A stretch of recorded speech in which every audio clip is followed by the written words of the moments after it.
Salut YouTube! Aujourd'hui on se retrouve pour une nouveauté sur ma chaîne. Comme vous avez pu le remarquer dans le titre, ça va être en quelque sorte une vidéo conseil pour rendre une tenue sportswear plus raffinée. En gros pour ajouter une petite touche classe dans une tenue extrêmement décontractée. Je voulais aussi vous préciser que je ne vais pas faire que parler. En fait, à chaque fois que je vous donne un conseil, je vous mets juste après des petits clips vidéo de tenue. Comme ça vous aurez le conseil oral mais visuel aussi. Après évidemment vous n'êtes pas obligé de copier point par point la tenue pour que ça corresponde à ce que je vous dis. C'est juste pour donner une idée en général de tenue. Et pour finir, avant de rentrer dans le vif du sujet, je tenais juste à dire, je ne me prends absolument pas pour une experte mode ou conseil vestimentaire. C'est juste que ce sont des petites tactiques, si on peut appeler ça comme ça, que j'utilise moi, donc je me suis dit pourquoi pas les partager avec vous. Le premier conseil que je peux vous donner, c'est si vous n'êtes pas sûr de vous pour des mélanges, c'est-à-dire des mélanges de matières. Bon, après dans le sportswear, c'est quand même souvent les mêmes matières, mais des mélanges de motifs par exemple, prenez une base neutre.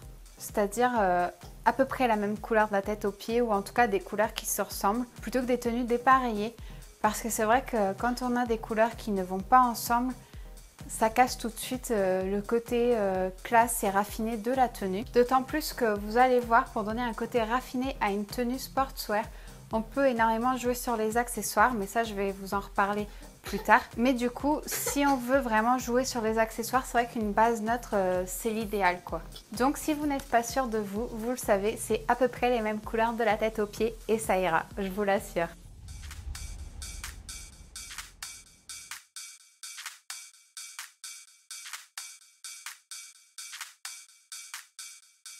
Alors il faut savoir qu'en premier lieu, je vous donne des conseils qui paraissent bêtes et qui d'ailleurs sont très faciles à appliquer. Mais c'est vraiment parce que c'est des petits détails qui peuvent jouer beaucoup dans une tenue. Donc en deuxième, je voulais vous parler aussi de ne pas porter de matière abîmée. Vous savez, il y a des matières, au bout d'un moment, quand elles commencent à être usées, ça commence à former des petites peluches. Ou alors les t-shirts, ils commencent à perdre en opacité. Évitez tout ce qui est taches. Les taches, c'est à bannir si possible. Pour ce qui est des chaussures, évitez les chaussures craquelées. Et pour ça, j'ai un exemple d'une paire de chaussures que je mets tout le temps. C'est ma paire de baskets fétiche. Alors que c'est pas forcément les plus belles, mais c'est vraiment un coup de cœur. Je vais vous les montrer tout de suite. La semelle, elle est jaunie comme vous avez pu le voir. C'est pareil, si possible à éviter. Après, je vous donne des conseils. C'est pas des choses que je fais forcément au quotidien. Donc, j'ai pas envie qu'après, elle vienne me dire « Ouais, mais tu fais ci, tu fais ça ». C'est juste que c'est des choses que moi je trouve importantes pour avoir un côté raffiné. Après, ça m'empêche pas les jours où j'ai pas envie de me prendre la tête. Je suis pas forcément tous les conseils, hein, évidemment. Quand on pense à un style classe ou raffiné, on a toujours cette idée de pas la perfection, mais presque. Pour résumer ce deuxième point, évitez tout ce qui peut être abîmé, sale. Troisième conseil, ça suit la logique du deuxième, c'est-à-dire pas de vêtements froissés. Je crois que c'est le pire truc pour moi, c'est vraiment les vêtements froissés parce que je déteste repasser. Si vous voulez un conseil, beaucoup de matières que l'on porte actuellement, quand vous les pendez, pendez-les bien droit et normalement quand c'est sec, il ne devrait pas vraiment y avoir de froissis. Parce que par contre, au contraire, si en sortant de la machine, vous les pendez en mode plié, enfin s'il y a des petits plis ou quoi, là par contre ça va rester direct. Et pareil, évitez les poils d'animaux, ça c'est pareil, c'est un fléau chez moi parce que j'ai un chat, il laisse des poils mais absolument partout. Donc j'ai toujours mon rouleau pour enlever les poils, mais même comme ça, il y en a toujours qui restent. Comme les vêtements froissés, pour moi c'est l'un des conseils les plus durs à suivre. En quatrième, je tenais à vous parler d'une chose qui me paraît évidente. Mais c'est vrai que souvent on a tendance à faciliter, mais moi ça m'est déjà arrivé de me retrouver dans ce cas sans faire exprès parce qu'on ne le voit pas forcément selon la lumière de la pièce où l'on est et où l'on s'habille, c'est les leggings transparents. Alors je ne suis pas comme Christina Cordula qui bannit les leggings à tout prix. Après c'est sûr qu'il faut prendre des matières pas trop fines pour que ce soit pas trop transparent, pour pas qu'il y ait trop de marques de culottes ou même le haut des chaussettes, vous savez il y a l'élastique de la chaussette. Évitez au maximum les leggings transparents ou alors s'ils le sont, que ce soit juste un tout petit peu, mais dès que ça l'est un tout petit peu, si possible, portez un haut qui soit plus long pour cacher tout ce qui est à cacher parce que Là, c'est vrai que c'est le truc le moins classe. En cinquième, je peux vous parler une chose qui habille énormément une tenue. Bon là, après, c'est vraiment quand on approche l'hiver ou l'automne et qu'on peut déjà commencer à porter des vestes et des manteaux. Moi, j'adore voir une tenue sportswear, leggings, t-shirt large, basket, avec un beau manteau qui a rien à voir. Je vais vous mettre un extrait tout de suite d'un assemblage de tenues que j'adore.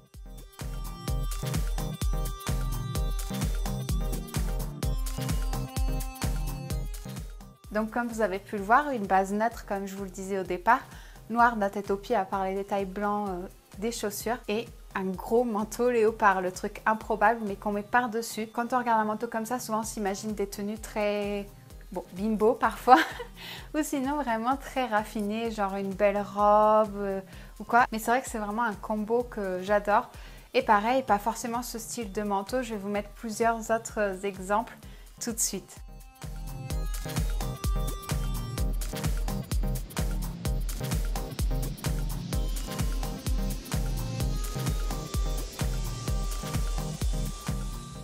Donc voilà, pour ce qui est de ce conseil, vous l'aurez vu, c'était plus parlant visuellement que oralement. On passe au sixième conseil. Comme vous avez pu le voir, là on rentre plus dans les conseils des pièces à apporter pour rentrer plus dans ce côté chic plutôt que juste les conseils de base de ce qu'il faut faire par rapport à ces bases justement de la tenue. Donc là, je vais vous parler des bijoux.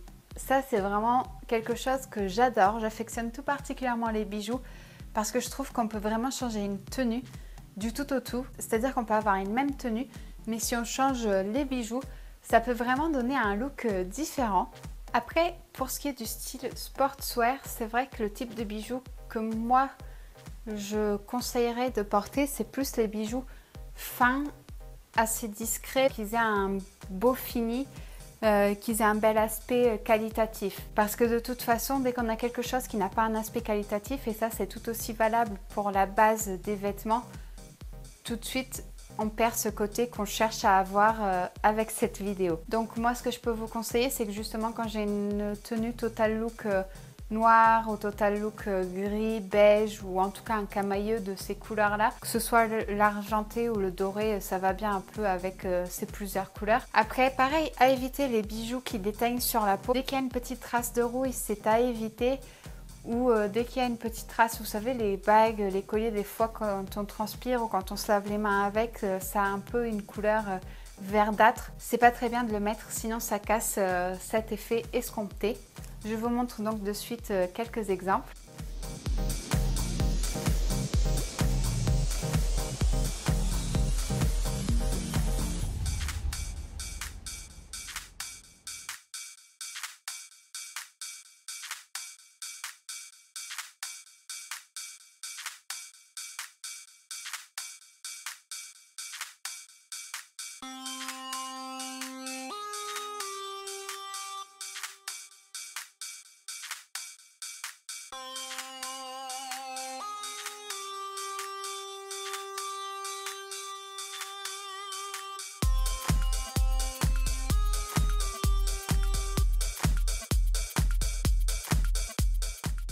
Personnellement, je sais pas vous, mais moi je trouve vraiment que ça donne un petit côté recherché, sans rien faire.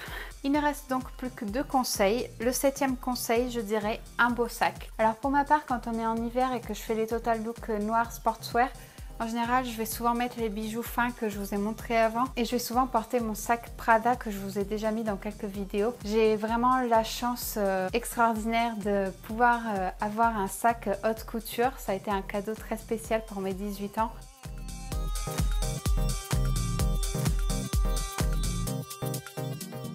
Mais après, honnêtement, on n'a pas besoin forcément d'avoir des sacs ou des pièces très très chères pour avoir un bel aspect dans la pièce que l'on achète. Bien sûr, les matières nobles aident, mais on peut très bien trouver des sacs à des prix très accessibles.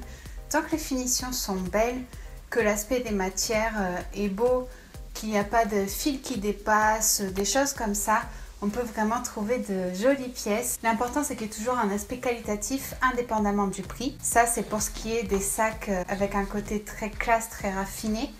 Ou alors, ce qui peut aussi donner un côté plus raffiné à la tenue sans forcément que le sac soit très classique, c'est une belle pièce maîtresse, comme j'aime les appeler. C'est-à-dire un sac assez tape à l'œil, qui encore une fois est de belle finition et un aspect qualitatif. Mais comme je disais, on oublie le côté classique, on met quelque chose de beaucoup plus tendance, ou qui soit vraiment une belle pièce qui attire l'œil. Le truc, c'est qu'il faut qu'il ait tout ce qu'il faut, qu'il habille tout de suite la tenue. En fait, que ce soit un sac, on le met, hop, on a une tenue qui est déjà bien habillée. Je sais pas si vous voyez ce que je veux dire. De toute façon, je vous montre en vidéo tout de suite.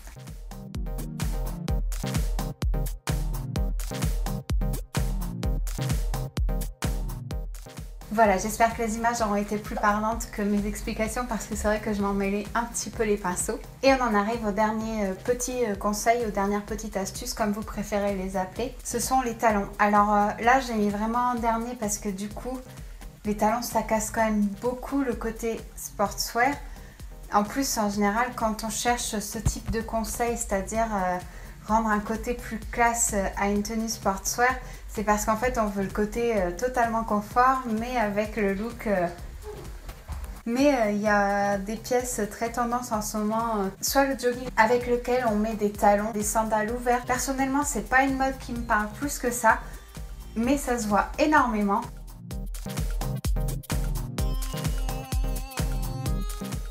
Soit des petites bottines. Et le deuxième cas de figure auquel je pensais, c'était tout simplement une robe pull. Mais du coup, il faut vraiment chercher une robe pull côté streetwear, sportswear. Parce que si on met une robe pull assez belle, assez classique, bon bah on perd totalement le côté sportif de la tenue. Mais une belle robe pull, genre les gros sweats à capuche, avec tout simplement des cuissardes. Après, on peut mettre d'autres types de chaussures, mais la tendance en ce moment, c'est les cuissardes. Même si là tout de suite on est en été, je vous l'accorde, donc c'est pas le moment pour, à moins que vous veuillez transpirer dans vos bottes. Et sinon vous pouvez aussi mettre des sandales ou des petites bottines ou autre. Mais personnellement ce qui me plaît vraiment c'est les grandes robes pulls et les cuissardes. Allez, je vous montre ça tout de suite.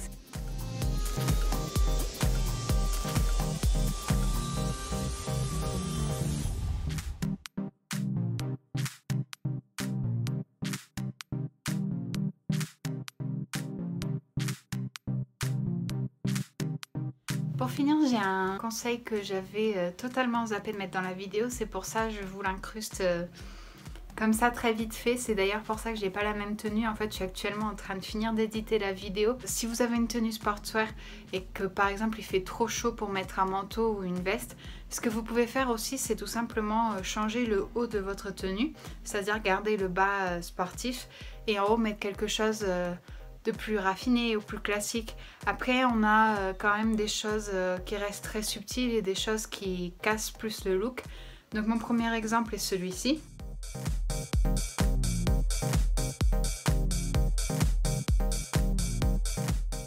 Comme vous avez vu, c'est très subtil, c'est-à-dire qu'en fait la seule chose plus raffinée de la tenue, c'est en fait les froufrous du bas du maillot. Dans ce cas-là, je conseille quand même de jouer sur les bijoux.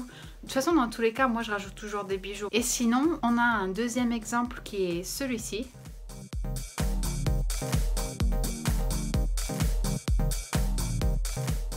Là, je casse le look avec une chemise. Tout de suite, c'est une pièce plus classique, plus femme, girly. Ça donne déjà un côté plus féminin à la tenue. Donc voilà, je vais vous rajouter ça. Voilà, la vidéo est maintenant terminée. J'espère que ce type de vidéo vous aura plu. Personnellement, moi, ça me parle plutôt pas mal de vous en faire plus. Après, pas tout le temps. Comme je vous disais, je suis pas une experte dans la mode. Je suis pas conseillère vestimentaire. C'est juste quand j'ai des petites astuces comme ça me plaît de les partager avec vous. En plus, le format de vidéo, c'est vraiment quelque chose qui me plaît. Donc, qui sait, on se reverra peut-être très bientôt pour une vidéo dans ce genre-là. Sur ce, n'oubliez pas de vous abonner si mes vidéos vous plaisent et que ce n'est toujours pas fait. Laissez-moi aussi un petit pouce vers le haut si la vidéo vous a plu ou si vous pensez même appliquer certains des conseils. Dites-moi dans les commentaires d'autres thèmes pour lesquels vous voudriez justement que je fasse ce genre de vidéo. Puis vous pouvez aussi partager cette vidéo avec vos amis pour lesquels vous pensez qu'elles aimeraient bien avoir ce type de conseils. Sur ce, je vous fais d'énormes bisous et je vous dis à très bientôt. Bye bye.